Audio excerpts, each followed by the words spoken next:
Pai, no grande nome de Jesus, o teu amado Filho, nós te pedimos, Senhor, que a tua direção, que o teu Espírito encaminhe todas as coisas desta hora. Senhor, nós queremos continuar estudando a tua palavra neste lugar, pedindo a tua doce direção, a tua revelação. Pedimos, Senhor, que o teu grandioso falar venha a nós nesta noite, aqui neste lugar. Senhor, nós confiamos que o Senhor tem ordenado os teus anjos ao nosso respeito. Sabemos que 1000 poderão cair ao nosso lado, 10.000 à nossa direita, mas temos a certeza que o Senhor nos guardará. Tu és o nosso escudo, tu és a nossa proteção. E pedimos ao Senhor que desperte o nosso coração nesta hora a buscar a tua face na tua palavra. Em nome de Jesus, amém. Meus amados irmãos e irmãs, vamos abrir as nossas Bíblias aqui em 1 Timóteo capítulo 4. Vamos dar continuidade à mensagem sobre esses dias perigosos. Estamos vendo sobre as marcas da apostasia. E nesta noite eu quero concluir ou prosseguir, se não for possível, sobre essa terceira marca que está aqui em 1 Timóteo, o capítulo 4 e os versículos 1 e 2.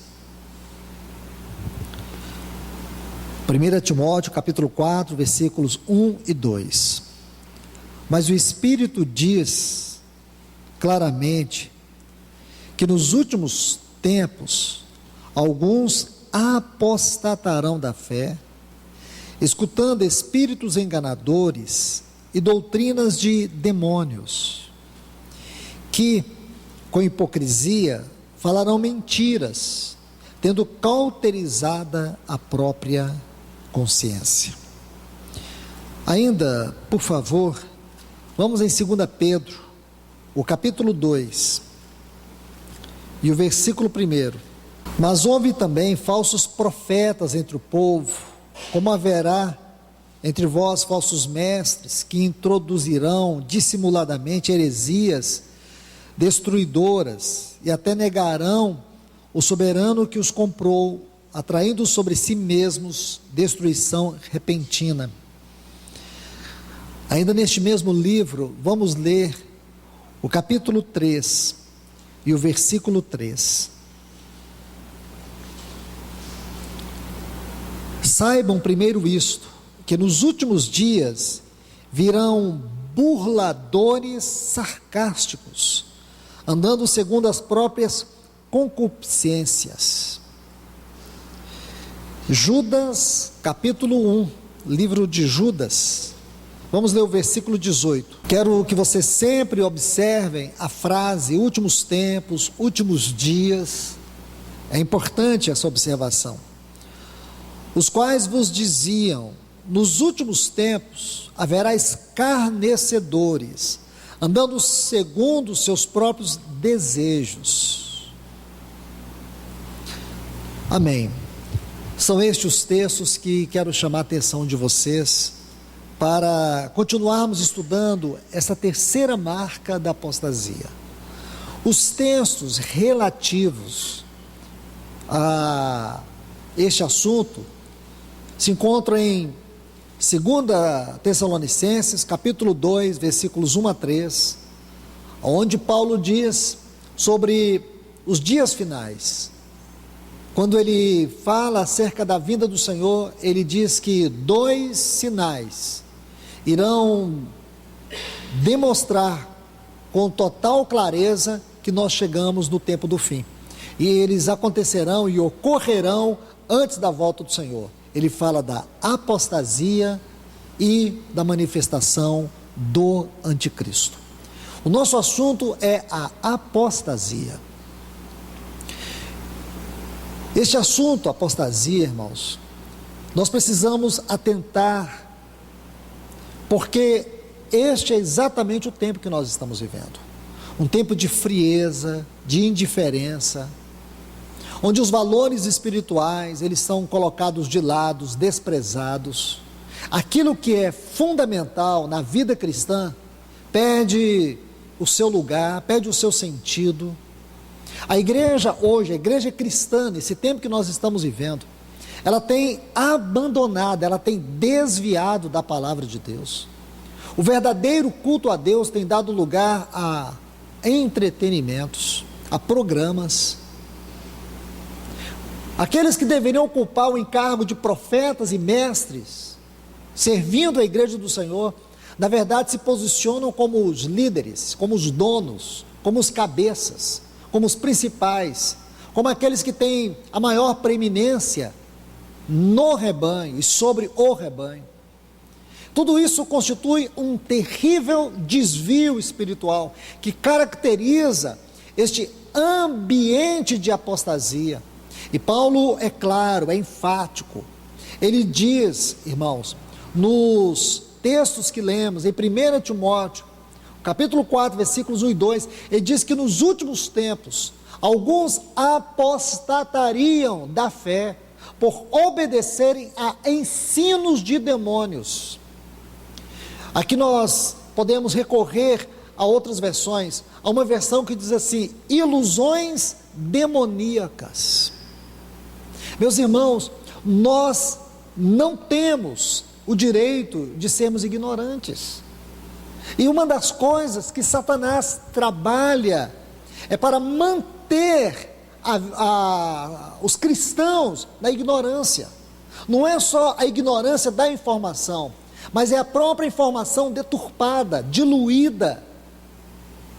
E é isso que tem produzido uma geração de cristãos vazios, pedintes, mendigos, pessoas que não crescem, pessoas que não avançam, não têm um conhecimento movido pela revelação do Espírito, pessoas que vivem de migalhas, mas que não entram nas profundezas de Deus. E uma das terríveis manifestações deste espírito maligno que tem operado, esta terrível apostasia tem vindo por meio de ensinos, doutrinas de demônios, escarnecedores, zombadores da verdade, profissionais da mentira. Agora, por outro lado, irmãos, nós temos que ver o que é o ministério espiritual e como esse ministério precisa se expressar. Vamos olhar aqui no livro de Atos dos Apóstolos, um exemplo muito importante. Eu sei que é uma palavra que atinge todos nós, mas em especial, esta palavra atinge aqueles irmãos, todos aqueles que de alguma forma estão envolvidos no ministério da palavra. Seja que esfera for, eu chamo a atenção de todos vocês.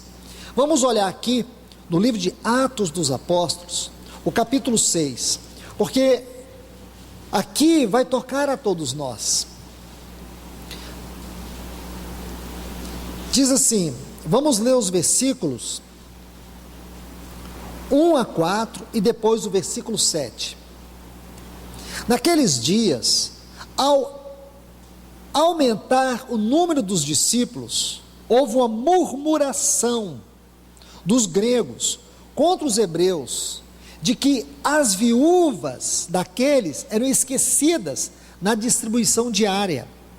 Então os 12 convocaram a multidão dos discípulos e disseram: não é conveniente que nós deixemos a palavra de Deus e sirvamos as mesas. Mas, irmãos, escolhei dentre vós 7 varões de boa reputação, cheios do Espírito Santo e de sabedoria, aos quais encarregaremos deste serviço. A palavra serviço aqui fala de diaconia, porque o assunto aqui é diaconia.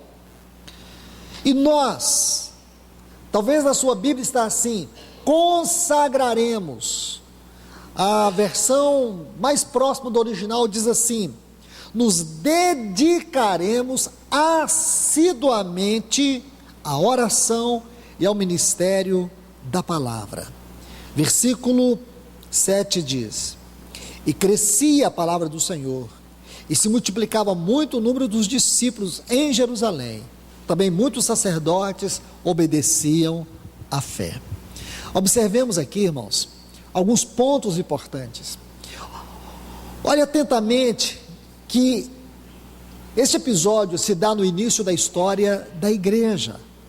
A igreja em Jerusalém estava crescendo muito em número, e houve essa murmuração.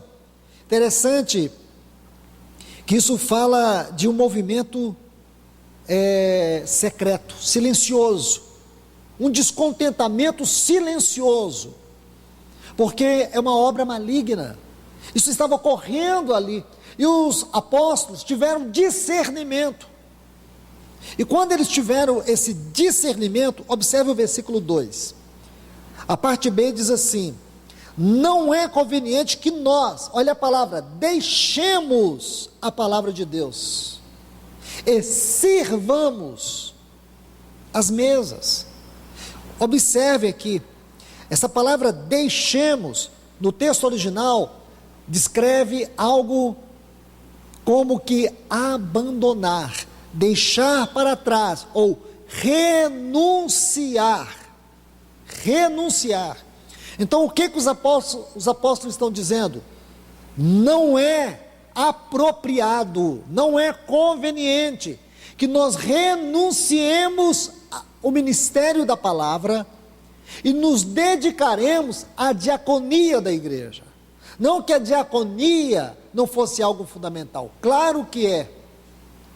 Porém, o que estava acontecendo era que esta função do ministério da palavra, o ministério da palavra é um encargo fundamental na edificação da igreja. E a diaconia é fundamental nas questões práticas da igreja. O ministério da palavra é algo fundamental. O ministério da palavra é algo que o Espírito Santo vem como o dom de Cristo sobre aqueles os quais Ele escolhe para este cargo. A diaconia é algo que os próprios anciãos dentro de uma comunidade, dentro de uma assembleia, movidos pela direção, pelo discernimento, pela capacitação do Espírito Santo, separa aqueles para este serviço. Um serviço muito importante na vida da igreja, a diaconia. Porém, o que estava acontecendo ali é que aquela murmuração, aquele descontentamento silencioso, estava de uma maneira sutil, fazendo com que os apóstolos deixassem o ministério da palavra e se dedicassem a um serviço que não era a função deles. O Espírito não os havia designado para este serviço. O quadro aqui, irmãos, é de uma crise espiritual na igreja primitiva. Então os apóstolos, direcionados pelo Espírito, separaram homens cheios do Espírito Santo, cheios de sabedoria e que tinham um bom testemunho na assembleia, para que cuidassem desses assuntos práticos. Aí, observe, e nós nos dedicaremos à oração, porque primeiro a oração e o ministério da palavra. Este é o ponto essencial que eu quero chamar a atenção de vocês. E aqui quero usar esse acontecimento como uma ilustração, porque, irmãos, o inimigo, ele fará tudo o que for possível para nos distrair do chamado espiritual. Aqui nós temos irmãos que ministram para as crianças, e irmãs também, para os jovens, para os adolescentes. Todos vocês que têm esse encargo é de Deus. E não é mais e não é menos, é a medida que o Senhor te confiou. E é tão importante como aqueles que ministram em países, ou são enviados como com encargo apostólico para evangelizar outras nações ou aqueles lugares inóspitos, difíceis. O certo é que nós temos que entender, cada um tem o seu chamado e tem o seu lugar. Um não faz algo que seja melhor do que o outro. Cada um de nós recebemos do Senhor uma medida e um encargo. Então o que nós precisamos entender é o quanto Satanás procura nos desviar do nosso chamado. Por quê? Porque Satanás sabe, se ele nos distrai, se ele muda o nosso foco, se ele perverte o nosso chamamento, se ele consegue nos distrair, ele tornará as pessoas presas fáceis. As pessoas serão enganadas, manipuladas, espiritualmente destruídas. Quantas pessoas estão destruídas pelo ensino falso, pelo ensino herético, pelo ensino que não tem consistência bíblica? Quantas pessoas têm a sua fé dilacerada por mensagens que não edificam, que não libertam, que não curam? Nós precisamos entender, meus irmãos e irmãs, o Senhor busca encontrar em nós homens, pessoas que tenham verdadeiramente o encargo do Espírito para ministrar sua palavra. A igreja nesse tempo necessita urgentemente de que uma palavra viva, proveniente do trono de Deus, seja derramada sobre ela, porque nós temos visto corações petrificados, uma resistência, uma frieza, não há fome, não há anelo pela palavra de Deus, uma ignorância espiritual generalizada. E como que nós necessitamos orar e pedir que o Senhor levante mestres e profetas sobre o seu povo? Há uma carência, irmãos, há uma apostasia em curso. Temos visto uma igreja desviada do seu chamamento, desviada da sua vocação, perdida pelo curso e no curso deste mundo. As pessoas estão espiritualmente destruídas, devastadas,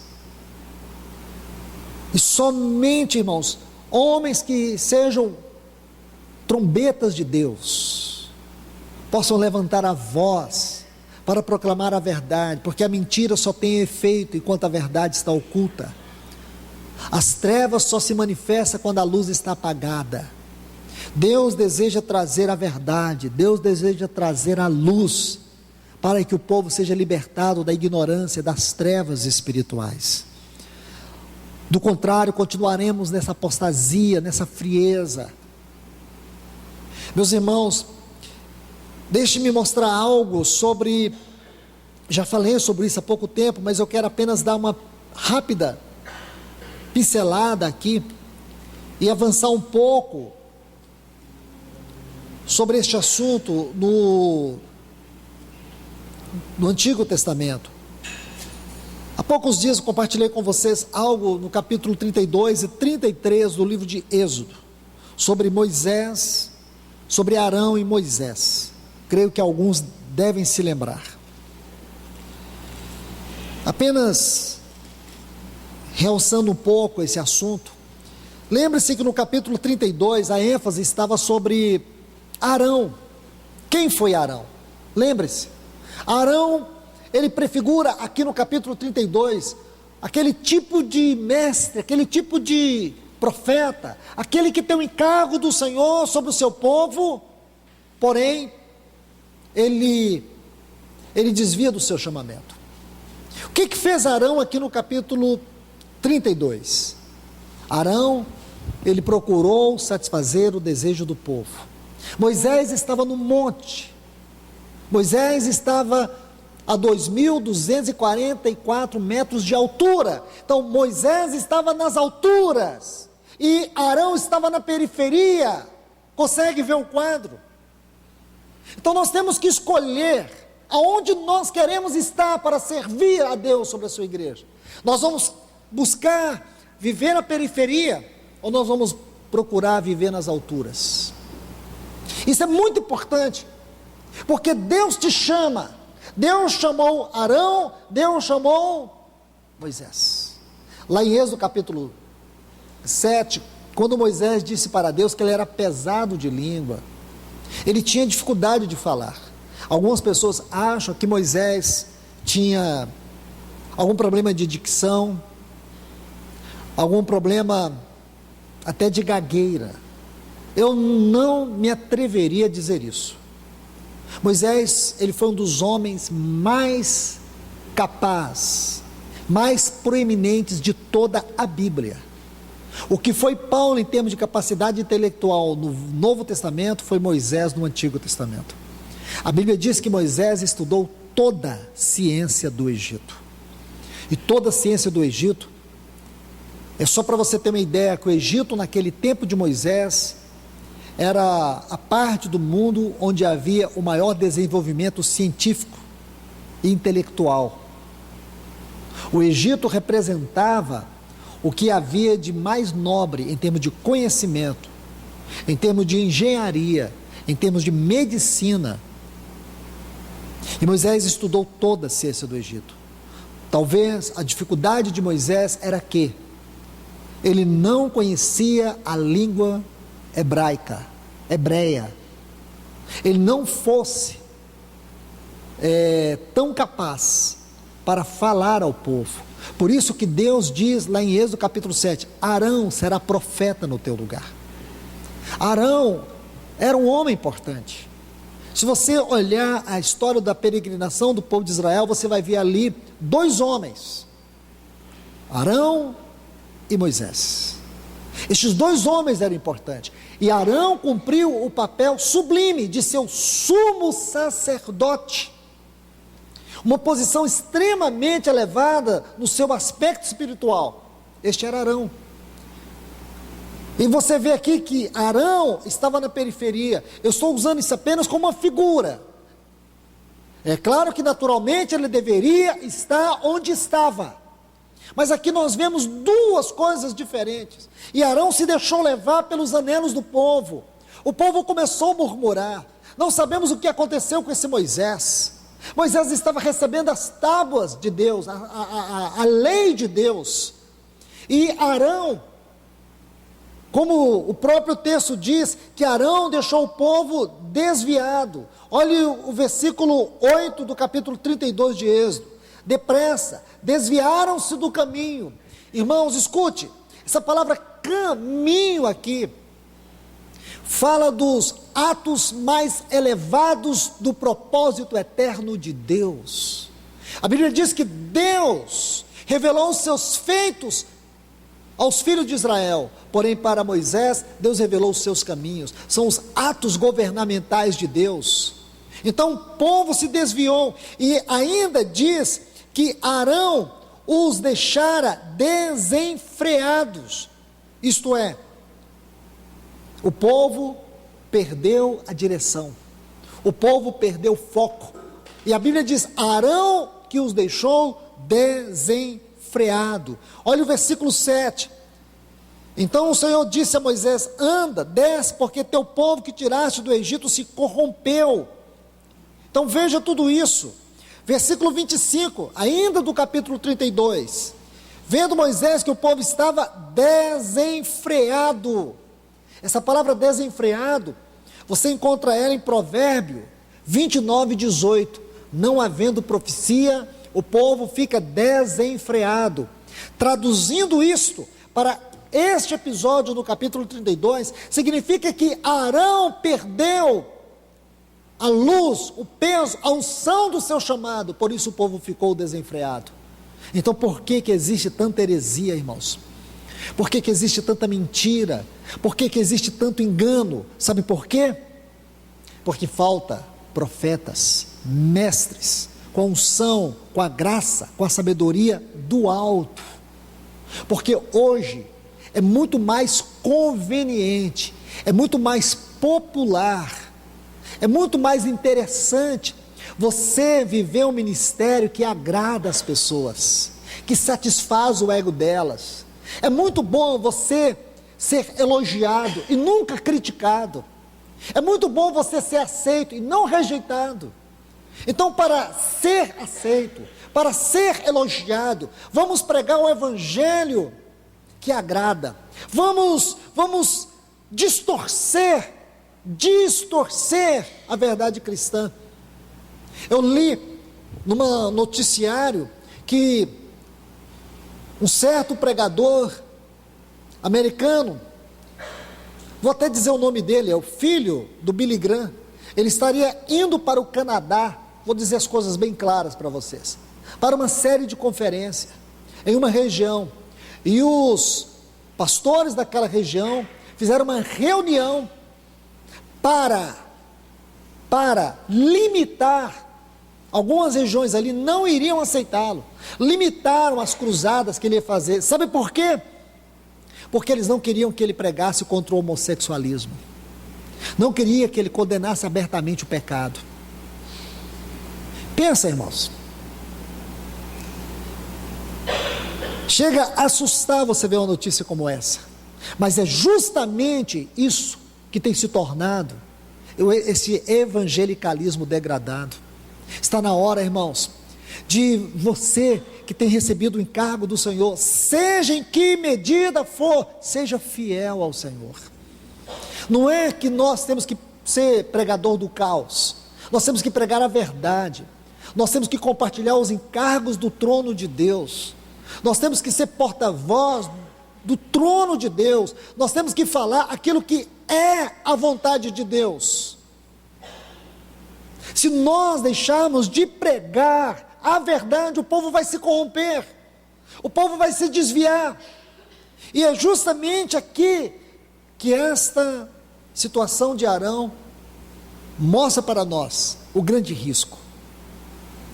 Veja, irmãos, alguns apostatarão da fé por darem ouvidos a espíritos enganadores, a ensinos de demônios, profissionais da mentira, com ilusões demoníacas, tendo o único propósito, enganar as pessoas. E aqui está Arão e Moisés. Então você vai ver que Moisés, se você ler o capítulo 33, não é o que nós vamos fazer. Se você estudar o capítulo 33, você vai sintetizar esse capítulo em 3 pontos importantes. Moisés estava preocupado com os caminhos do Senhor, e diz: mostra-me teus caminhos, mostra-me teus caminhos.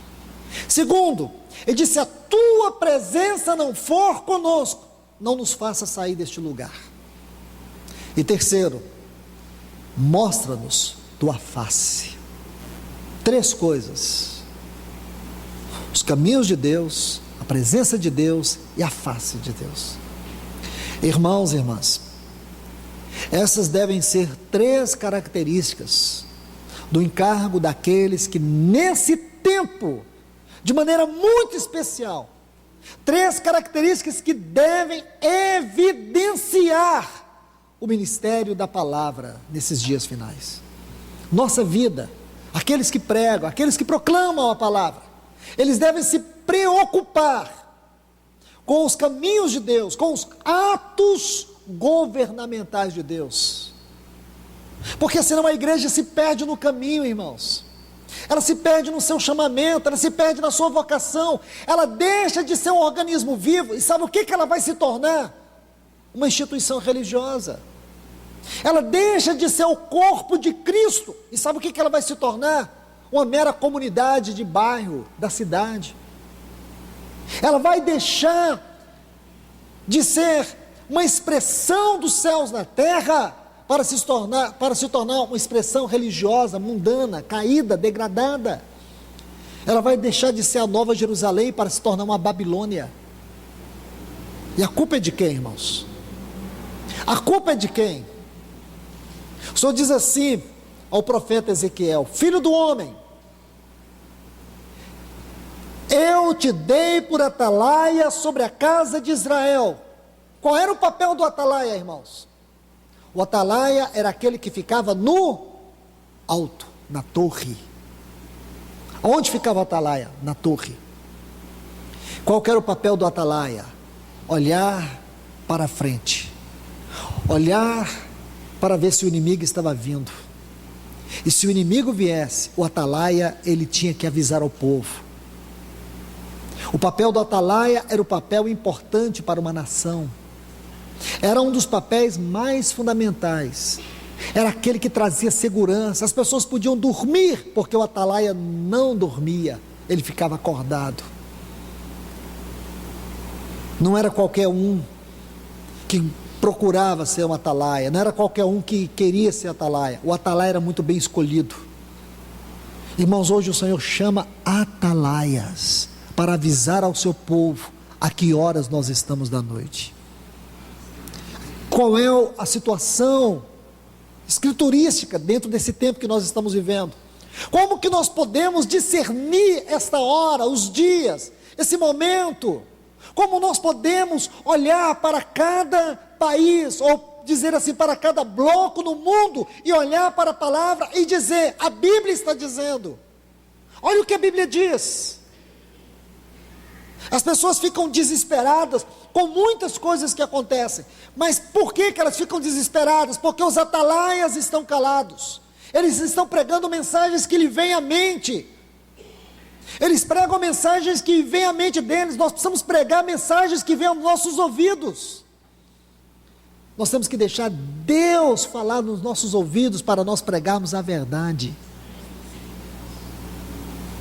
entende, irmãos? É a verdade.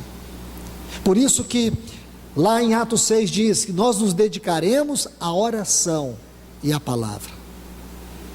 Nunca você vai conseguir vida na palavra se você dedicar somente à palavra. Estudar a palavra, pesquisar na palavra, gastar tempo na palavra. Primeiro, oração. Porque é na oração que você ganha a palavra. E quando você ganhar esta palavra, tudo que ocorrer, qualquer ferramenta que você use, será ainda subterfúgio, porque o Espírito vai te conduzir em cada ferramenta, em cada lugar, a ouvir pessoas, a perceber, a ver, a sentir, a discernir. Em tudo isso você vai ganhar, e a palavra vai fluir, porque quem está à frente é o Espírito Santo. Não estou condenando chave linguística, não estou condenando estudar vocábulos no original, nada disso. Eu só falo que isso são subterfúgios. A vida não vem através de uma chave linguística. A vida vem na oração. Porque podemos pregar informação. A igreja não necessita de informação, ela necessita de revelação. Então é uma linha muito tênue e que muitos se perdem nela. Se dedica muito no estudo criterioso, didático, tudo isso é bom, mas em segundo plano, irmãos. O primeiro plano é mais alto. O primeiro plano é mais alto. O primeiro papel é do atalaia. Então, quando você entende isso, isso guarda a igreja, irmãos. Isso nos guarda. Se alguém quer errar, vai errar de olhos abertos. Se alguém quer retroceder, vai retroceder segundo sua vontade, porque a palavra, o ensino verdadeiro foi dito. Se alguns querem tropeçar, se Judas quis se lançar e se suicidar, foi porque ele quis, porque a vida estava diante dele.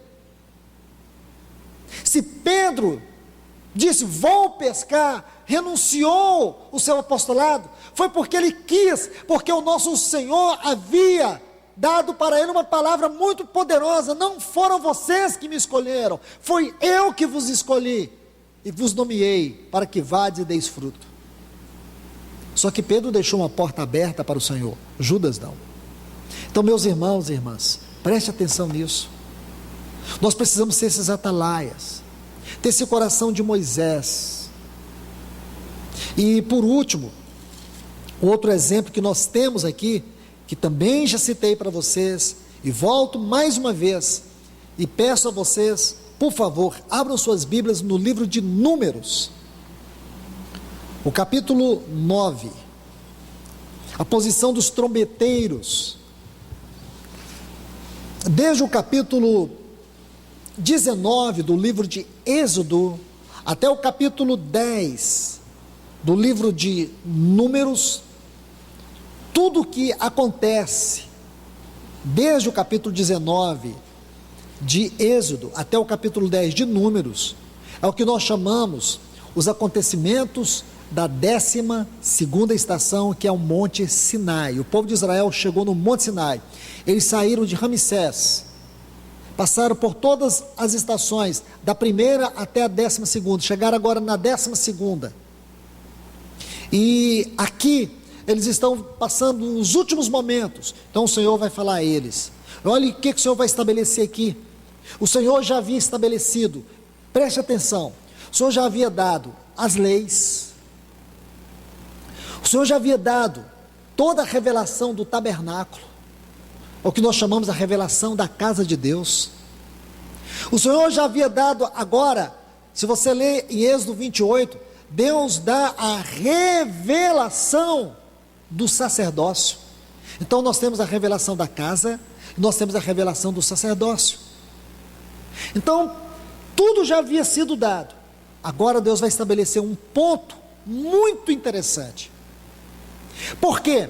Irmãos, preste atenção nesse detalhe. Quando o povo de Israel saiu do Egito, eles eram um povo que haviam vivido durante 40 anos, subjugados, como escravos. Então eles saíram como escravos, andavam como escravos. Todo o andar deles era um andar de escravos. Agora eles deveriam andar como um exército. Então Deus vai estabelecer a ordem da marcha. Então o que é que Deus estabelece? A posição dos trombeteiros. Então preste atenção nesses versículos, que eles vão formar o contexto daquilo que quero lhes mostrar. Versículo 15: no dia em que o tabernáculo foi erigido, a nuvem cobriu o tabernáculo sobre a tenda do testemunho, e à tarde vinha sobre o tabernáculo uma aparência de fogo até a manhã. Assim era de contínuo. A nuvem cobria, e de noite havia uma aparência de fogo. Quando a nuvem se retirava de cima do tabernáculo, os filhos de Israel partiam, e no lugar no qual a nuvem pairava, aí os filhos de Israel acampavam, segundo o mandato do Senhor. Os filhos de Israel partiam segundo o mandato do Senhor, acampavam.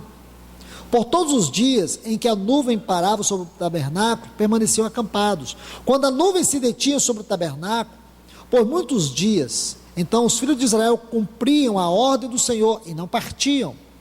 Versículo 21, às vezes a nuvem ficava desde a tarde até manhã, e quando pela manhã se erguia, eles partiam, quer de dia, quer de noite. Erguendo-se a nuvem, então partiam. Essa questão da nuvem é muito interessante, irmãos, porque aqui no versículo 34, vou colocar esse ponto como algo adicional.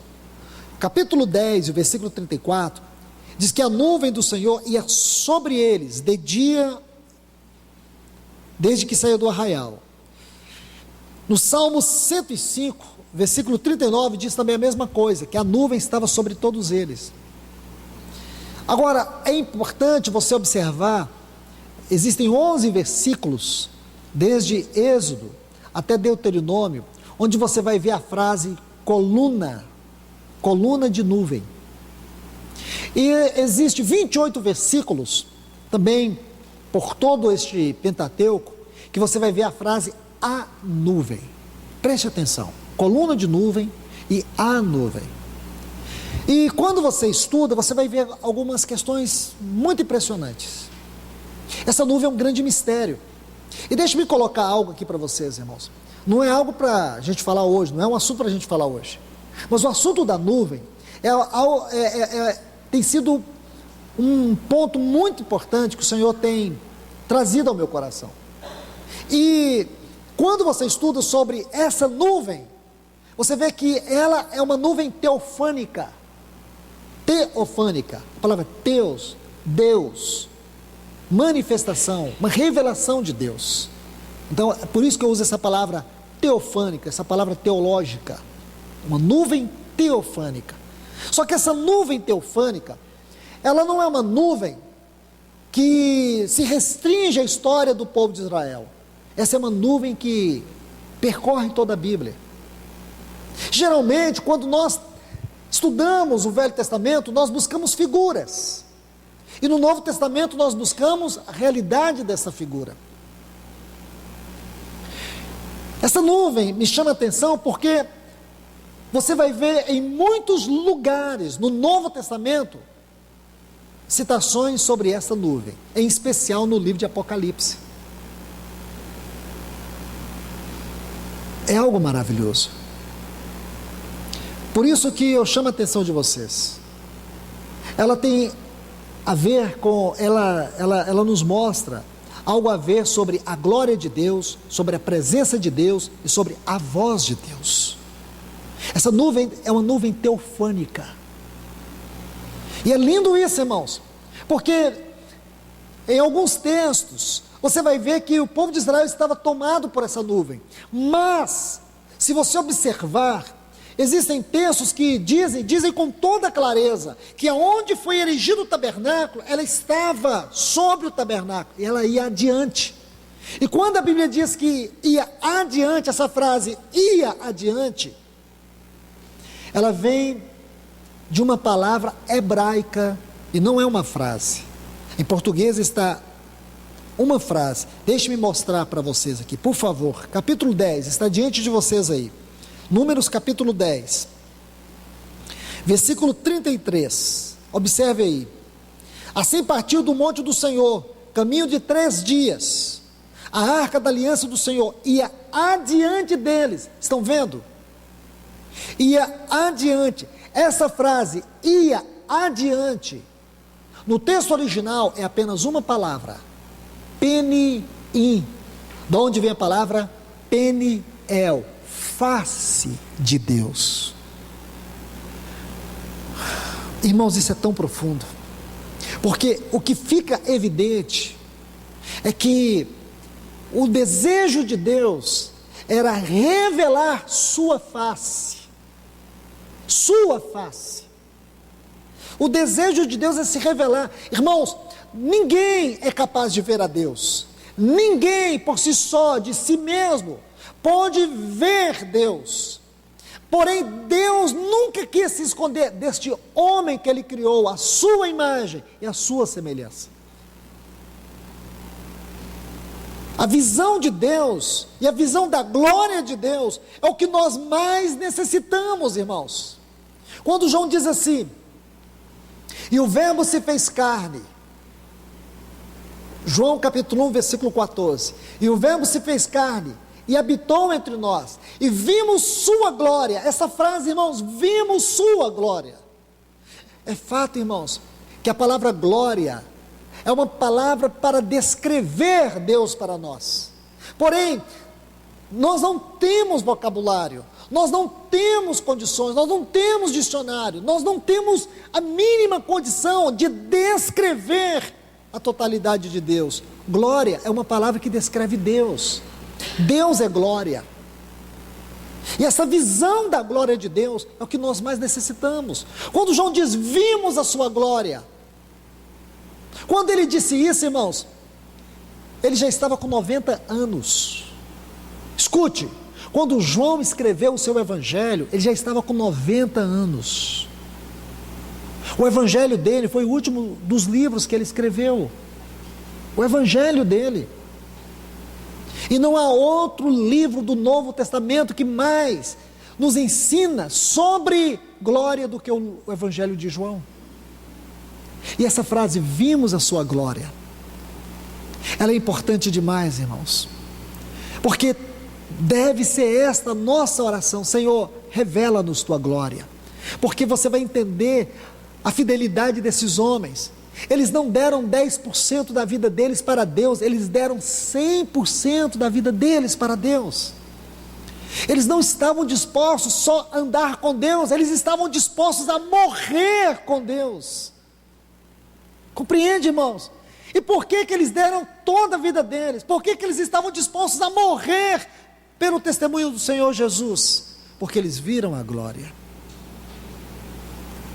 E nós, irmãos, nós temos que desejar ver a glória do Senhor. E essa glória não é a glória eterna, não é a glória que está na eternidade, é a glória que o Senhor quer que nós vejamos. E por que essa glória não tem sido manifestada? Por que essa glória não tem sido vista? Porque não há fome por ela, não há anelo por ela, não há desejo por ela. A igreja dessa geração e de tantas gerações passadas Buscaram muitas coisas, menos ver a glória do Senhor. Moisés disse: mostra-me tua glória, mostra-me tua face. Então Deus diz: Moisés, ninguém pode ver minha face. Se o homem ver minha face, ele não poderá viver. Você entende? Se o homem ver a minha face, ele não poderá viver.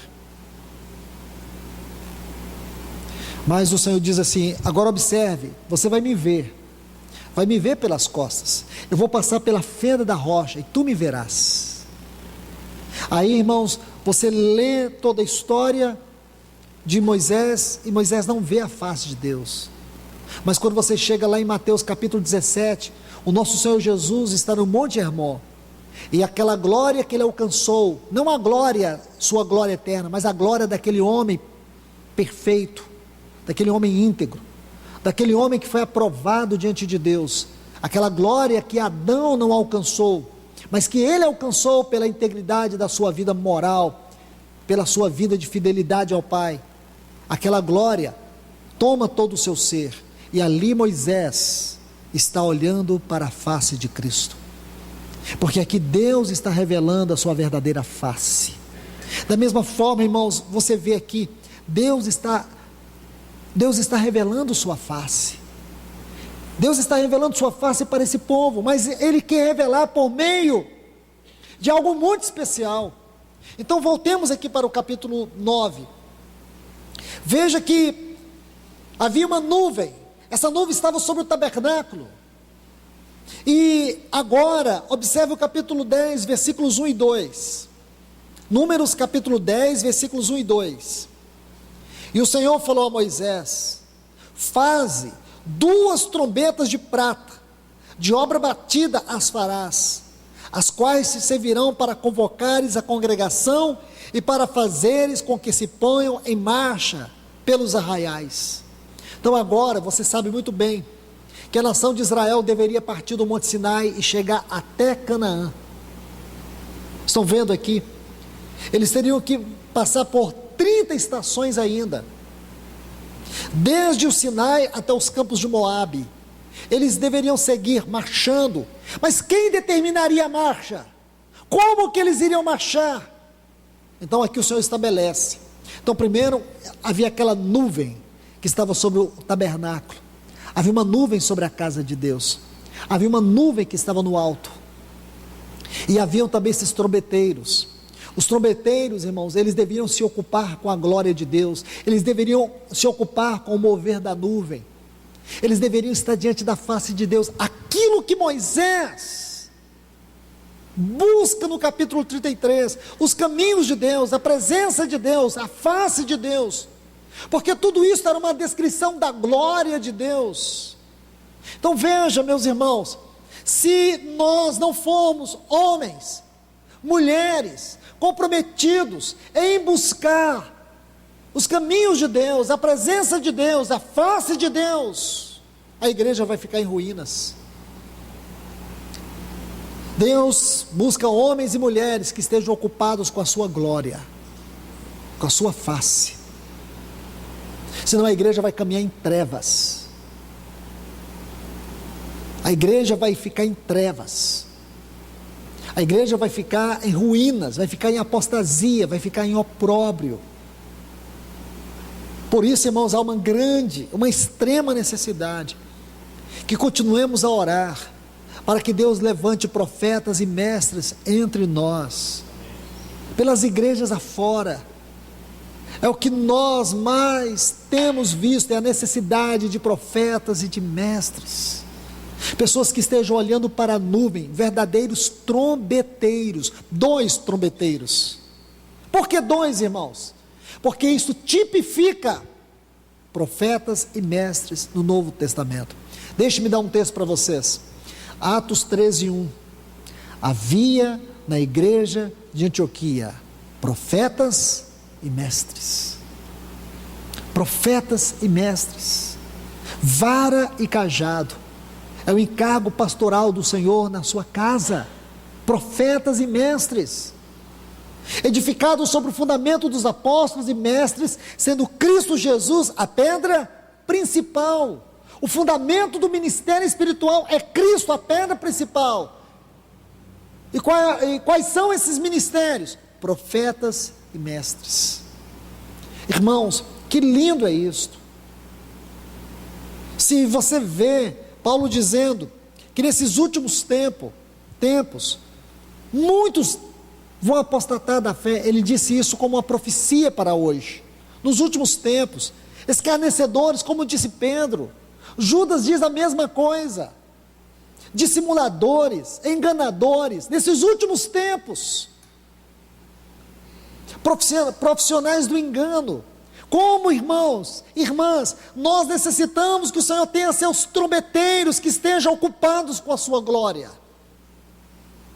ocupados com a sua face, homens que possam dedicar a sua vida em conhecer a face do Senhor, homens que digam para Deus: mostra-me tua glória, Senhor, mostra-me tua glória. Aí você saberá por que Paulo nunca desistiu, porque ele combateu o bom combate, porque ele não recuou quando ele foi oferecido como libação. Ele foi martirizado como todos os apóstolos, exceto João. Todos foram martirizados. Por que eles não amaram a própria vida? Porque eles viram a glória de Deus. E é interessante, irmãos, eu sei que não é apropriado para o momento. Se nós pedíssemos aqui, para cada um de nós, falarmos uma palavra que descreve glória, o que nós diríamos? Beleza, honra, poder, sucesso. Talvez esse seria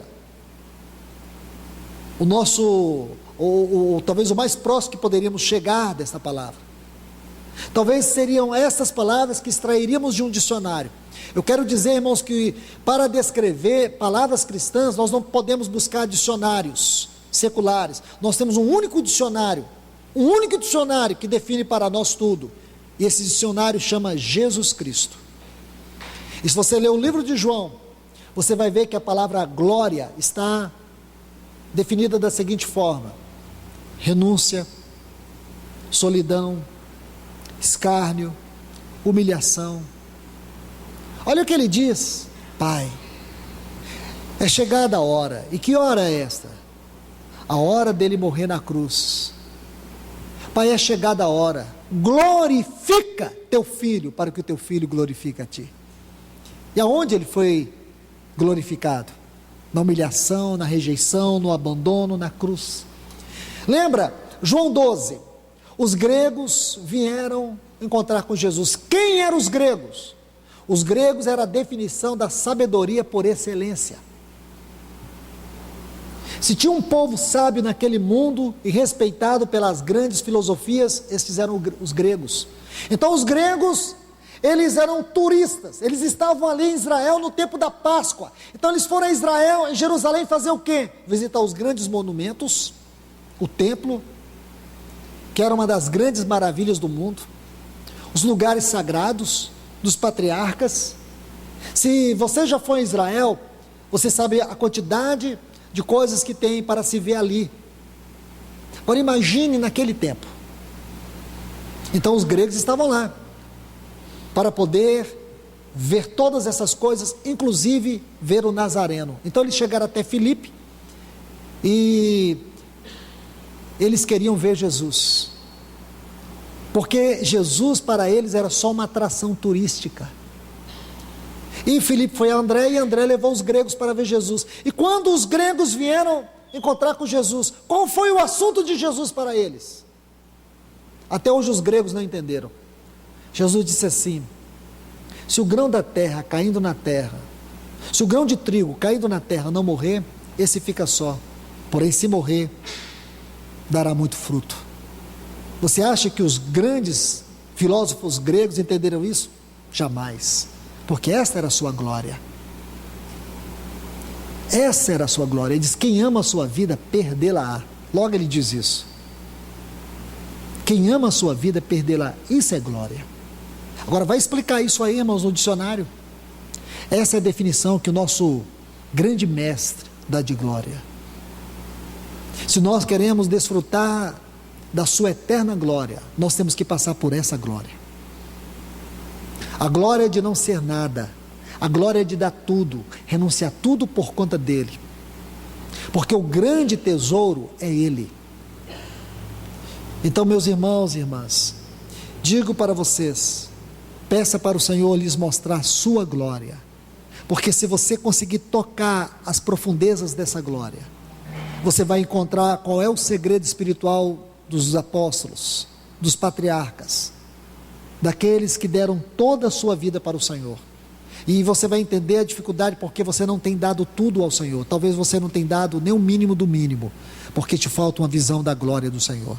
E se nós queremos ter um ministério eficaz nesse tempo, que tira a igreja dessa escuridão, dessas trevas, desse opróbrio, nós precisamos ser homens e mulheres que tenhamos fome da glória do Senhor, que tenhamos fome dos caminhos do Senhor e da face do Senhor.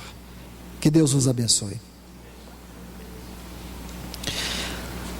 Pai, no grande nome do teu amado Filho Jesus, é neste nome que nós oramos, é neste nome que nós nos encontramos e te pedimos, nos ajuda, revela-nos mais de ti, Senhor, nos livra de sermos enganados, nos livra, Senhor, de estarmos debaixo de ensinos de demônios. Alimenta-nos, Senhor, com a tua própria vida, alimenta-nos de ti mesmo, ajuda-nos em nossa própria jornada espiritual. Senhor, nos livra desta apostasia, desse tempo de escuridão, desse tempo de ignorância, de trevas. Levanta estes trombeteiros, estes atalaias nesta hora, que olhem para ti, que estejam com os seus olhos voltados para ti, homens que estejam num plano mais alto e não na realidade periférica deste mundo. Ajuda-nos, Senhor. Nós te pedimos nesta hora, nos ajude, pedimos que o Senhor nos socorra.